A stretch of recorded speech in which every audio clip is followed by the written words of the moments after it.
它比较里面，来，下面一点啊，再处理哦，这样就起来了。这样就好了哦。哎，这个要熬掉了。这个要拿掉。哎，这个要拿掉。像拔葱似的，张得木利落的采收剑兰，去球根、剥叶子，不戴手套让泥土沾满双手，很怡然自得的潇洒。习惯摸土哦。哎啦，我是不是们家人都习惯摸土了。剑兰采收后得先分级，高度决定批发价。130公分以上的剑兰级数最高，过年前喊到一把150，但每天花价像股价。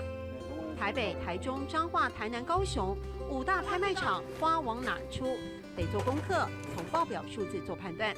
像昨天我就赌彰化，彰化比较价格比较好的，一把花差30块以上的，不要忙忙乎乎的，送走了就好了，要用脑筋来。不行，对不对？花农的投入很符合剑兰的花语，用心。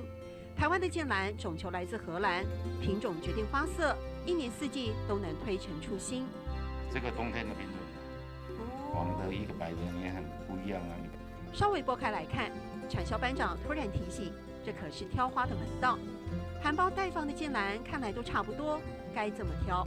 有冰过的话，冰过差不多有4天左右，这里一定会白白的。盛开的剑兰艳红讨喜，新的一年里为众人招福气。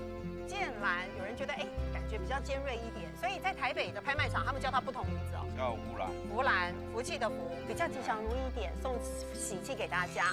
过年呢，恭喜后发，过年了，说句好话，发财，恭喜发财，恭喜发财。送祝福给大家，就像挺拔的花梗，年年步步高升。过年嘞，恭喜好发，恭喜发财。过年嘞，恭喜好发，恭喜发财。